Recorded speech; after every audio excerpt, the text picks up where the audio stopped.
আজকে আপনাদের সঙ্গে একটা জরুরি বিষয় নিয়ে আলোচনা করব। এই বিষয়টা হলো ব্রেস বা অর্থোডন্টিক থেরাপি।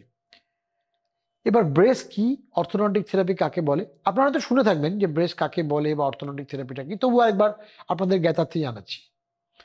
ধরুন একটা বাচ্চা, সে দেখা গেল 10, 10.5, 11 বছর বয়সের পর থেকে দাঁত আঁকা বাঁকা, উঁচু নিচু বা দাঁত ওঠেনি, এরকম একটা সিচুয়েশন হতে পারে। সেক্ষেত্রে আমরা যে ট্রিটমেন্টটা প্রেফার করি তাকে বলে অর্থোডন্টিক ট্রিটমেন্ট। এবার এই অর্থোডন্টিক ট্রিটমেন্টের কতগুলো ফেজ আছে। কিছু বাবা মা তারা কনসার্ন হয়ে আমার কাছে আসেন, বাচ্চার বয়স হয়তো 8, 8.5, 9, এই অবস্থায় দাঁতগুলো এরকম উঁচু নিচু আছে। তখন তারা একটু কনসার্ন থাকেন যে এরকম অবস্থা, তার এর কি অর্থোডন্টিক ট্রিটমেন্ট দরকার আছে? আমাকে অনেকেই বলেন। আসলে এই 8.5, 9, 9.5 এই বয়সটায় কিন্তু অর্থোডন্টিক ট্রিটমেন্ট জেনারেলি দরকার হয় না। যদিও কিছু কিছু ক্ষেত্রে বোঝা যায় যে এটা সত্যিকারেরই প্রবলেম হবে, কারণ যখন নতুন দাঁত উঠতে শুরু করে তখন কিন্তু দাঁত প্রথম দিকে আগলি ডাকলিং স্টেজ বলে একটা স্টেজ থাকে, এই 9.5, 10 পর্যন্ত, যখন দাঁতেরও মেলেমেলেই থাকে নিচু নিচু। সেটা নিয়ে খুব কনসার্ন নয়, কিন্তু তাও একবার ডাক্তারকে দেখিয়ে নেওয়া উচিত, এই জন্য যে সত্যি সত্যি এটা পরে ফিউচারে প্রবলেম করবে কিনা। বা এখন কিছু ডিভাইস পাওয়া যায় যেগুলোকে বলে মায়োব্রেস টাইপের ডিভাইস বা ট্রেনার ডিভাইস, যেগুলো ফিউচারে 11, 12, 13 বছর বয়সে এলোমেলো দাঁত হওয়া থেকে প্রিভেন্ট করবে। এটাকে প্রিভেন্টিভ অর্থোডন্টিক্সে বলে। কিন্তু যদি এই ব্যাপারটা না হয়, ধরুন আপনার বাচ্চা একটু বড় হয়ে গেছে বা আপনার চেনাশোনা কেউ 10, 11, 12 ক্রস করার পরও দাঁত এলোমেলো আছে, সামনে পিছনে আছে বা গ্যাপ রয়েছে, সেক্ষেত্রে কিন্তু ডাক্তারের কাছে দেখানো উচিত এবং এই অর্থোডন্টিক ট্রিটমেন্টটা দরকার। এখন প্রথমে বলি যে অর্থোডন্টিক ট্রিটমেন্ট কেন দরকার। এটা খুব ইম্পর্টেন্ট এই কারণে যে দাঁত উঁচু নিচু থাকলে যেটা অসুবিধে, দেখতে অসুবিধা হওয়াটা তো স্বাভাবিক ঘটনা, সেটা ঠিক আছে, সেটা একটা কনসার্ন তো বটেই। কারণ উঁচু নিচু দাঁত থাকলে আজকের দিনে কিন্তু যে কোনো ভালো প্রফেশনে শাইন করার লুকসটা একটা খুব ম্যাটার করে।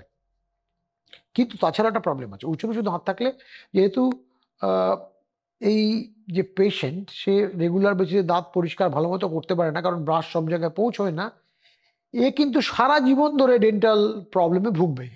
দাঁতে ক্যাভিটি হবে, দাঁতে মাড়িতে ইনফেকশন বারবার হবে, দাঁতের হাড় ক্ষয়ে যাবে।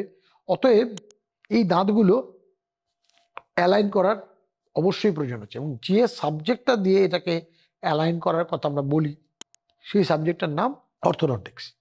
আগে যখন আমরা স্টুডেন্ট ছিলাম তখন কিন্তু সবসময় ফিক্সড ব্রেস লাগানো হতো না, রিমুভেবল ব্রেস লাগানো হতো, বা ব্রেস বলাই হতো না, রিমুভেবল প্লেট বলা হতো।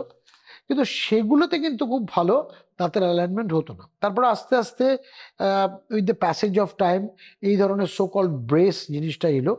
কিছুই না, কতগুলো ব্র্যাকেট দাঁতের উপর বন্ড করা হয় বা লাগিয়ে দেওয়া হয়, তার মধ্যে বিভিন্ন রকম সাইজের এবং বিভিন্ন শেপের, বিভিন্ন ফ্লেক্সিবিলিটির ওয়্যার বা তার সময়ে সময়ে এই জিনিসগুলো লাগিয়ে আস্তে আস্তে দাঁতের উপর একটা ফোর্স তৈরি করা হয়, যেটা টলারেবল, সহ্য করতে পারে এরকম একটা ফোর্স দাঁতের উপর দিয়ে দাঁতগুলোকে মুভ করিয়ে করিয়ে করিয়ে করিয়ে অনেক সময় একদম অ্যালাইন করা হয়।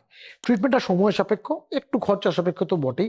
সময় সাপেক্ষ মানে এই ট্রিটমেন্ট করতে কিন্তু 1.5 থেকে 3-4 বছর পর্যন্ত সময় লাগতে পারে, অ্যাকর্ডিং টু সিচুয়েশন। আমি আপনাদের ব্যাপারটা একটু ওপরে ওপরে বোঝাচ্ছি, খুব ডেপথে গেলে কোনো এক সময় ফিউচারে বলবো।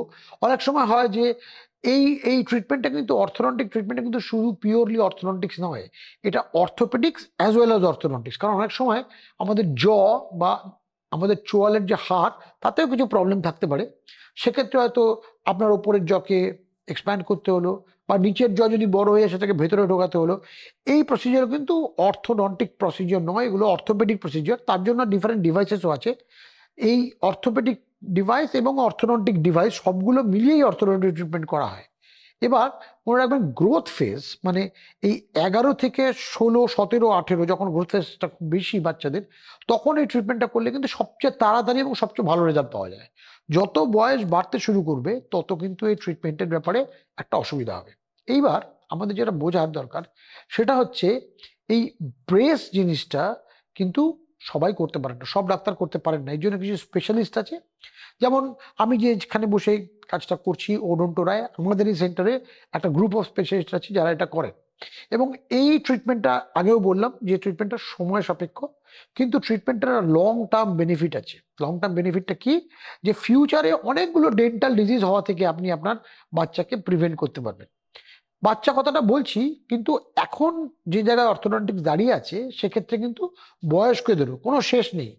প্রায় আমাদের কাছে 50-55 বছর বয়সের পেশেন্টও আসেন যাদের ব্রেস দরকার হয়। হয়তো সমস্ত দাঁত অ্যালাইন করতে হয় না, কিন্তু কিছু দাঁত, কারণ এই ট্রিটমেন্টে একটা থেকে শুরু করে সমস্ত দাঁত বিভিন্ন সময় বিভিন্নভাবে অ্যালাইন করা যায়। অতএব ব্রেস ট্রিটমেন্ট নিয়ে যদি আপনাদের কোনো কোয়ারি থাকে, কোনো কমেন্ট থাকে, যে নাম্বারটা দেওয়া আছে এই ভিডিওতে সেখানে আপনি ফোন করতে পারেন, এখানে কমেন্ট বক্সে প্রশ্ন করতে পারেন, আমি অবশ্যই আপনাদের উত্তর দেব। এই ট্রিটমেন্ট কিন্তু কমপ্লিটলি সেফ। শেষ একটা কথা বলবো, অনেক সময় যেটা হয় যে যেহেতু দাঁত এর মেটেরিয়াল বেশি এবং সেটা এলোমেলো করা, সেটার জন্য ডাক্তারবাবু আপনাকে বলতে পারেন কিছু দাঁত তুলতে হবে। অনেকে আমাকে বলেন কাঁচা দাঁত তুলে ফেলবো, ব্যাপারটা কিন্তু এরকম নয়। আপনার স্পেস নেই বলেই তো দাঁতগুলো আগু পিছু করে রয়েছে, সেটাকে সাজাতে গেলে জায়গা লাগবে বা স্পেস লাগবে। সেক্ষেত্রে ডাক্তারবাবু আপনাকে ওপরে দুটো এবং নিচে দুটো পর্যন্ত দাঁত, টোটাল 4টে দাঁত তুলতে বলতে পারেন। এটা কিন্তু সম্পূর্ণ সায়েন্টিফিক, সারা পৃথিবীতেই টেকনিক ফলো করা হয়। সেক্ষেত্রে ইউজুয়ালি ফার্স্ট প্রিমোলার বা অল 4 এক্সট্রাকশন বলা হয়, 4 নম্বর দাঁত তুলে ফেলা হয়। অনেক সময় অল 5ও হয়, সেটা ডিপেন্ড করছে কতটা স্পেস দরকার। অতএব এইটা কিন্তু এরকম নয় যে ডাক্তারবাবু ইচ্ছা করে দাঁতটা তুলছেন এবং তুলে ফেললে এত কম বয়সে কাঁচা দাঁত তুলে ফেলবো, এরকম ব্যাপারটা নয়। ব্যাপারটা হচ্ছে দাঁতটাকে অ্যালাইন করতে গেলে আমার যে জায়গা লাগবে তার মধ্যে একটা পদ্ধতি দাঁত তোলা। অনেক সময় হয়তো অতটা জায়গা দরকার হয় না, তখন আমরা প্রক্সিমাল স্ট্রিপিং বা দুটো দাঁতের মাঝখানে এনামেলকে একটু কেটে কেটে সেটাও করতে পারি। সেক্ষেত্রে খুব কম অ্যামাউন্ট কাটা হয় যেন এনামেলের কোনো ক্ষতি না হয়। কিন্তু ওভারঅল এই ট্রিটমেন্টটা কিন্তু খুব সেফ, টাইম কনজিউমিং হলো সারা জীবনের জন্য। এই চিকিৎসা আপনার সন্তানকে, বা আপনারও যদি মনে হয় যে আপনার বয়স একটু বেশি হয়ে গেছে কিন্তু আপনার দাঁত এলোমেলো বলে আপনার কনফিডেন্সের অভাব হচ্ছে, বা বারবার আপনি দাঁতের অন্যান্য অসুখে ভুগছেন, সেক্ষেত্রে কিন্তু আপনি অর্থোডন্টিক ট্রিটমেন্ট করাতে পারেন, যেখানে ব্রেস লাগিয়ে আপনার দাঁতকে একদম অ্যালাইন করা বা পরপর সুন্দর করে সাজিয়ে দেওয়া যেতে পারে। শেষ করার আগে একটা কথা বলবো, অনেকেই আছে ব্রেস যেহেতু একটা ফিক্সড ডিভাইস, আপনার মুখে 1.5 বছর 2 বছর থাকবে, তারা কমফোর্টেবল নন। সেক্ষেত্রে এখন কিন্তু একটা খুব সুন্দর জিনিস বেরিয়েছে, তার নাম হচ্ছে অ্যালাইনার। অ্যালাইনার হচ্ছে একটা খাপের মতন জিনিস যেটা সিলিকনের তৈরি, আপনি দাঁতের ওপর পড়তে পারেন, সামনে থেকে প্রায় কিছুই বোঝা যায় না কারণ জিনিসটা ট্রান্সপারেন্ট। এই অ্যালাইনারটা লাগালে আপনার দাঁতে সারাদিন সমস্ত কাজ করতে পারবেন, শুধু খাওয়ার সময় অ্যালাইনারটা খুলে রাখতে হবে। এই অ্যালাইনারটা লাগালে বাইরে থেকে দেখে বোঝাও যায় না, কথা বললেও বোঝা যায় না, হাসির সময়ও বোঝা যায় না, কিন্তু দাঁত ধীরে ধীরে আপনার অ্যালাইনমেন্ট হতে শুরু করে। অ্যালাইনারের সুবিধা হলো যেহেতু এটা রিমুভেবল, আপনি যদি মনে করেন কোনো একটা অনুষ্ঠানে যাবেন, আপনি অ্যালাইনারটা সেদিন পরবেন না, আপনি খুলে রাখতে পারেন।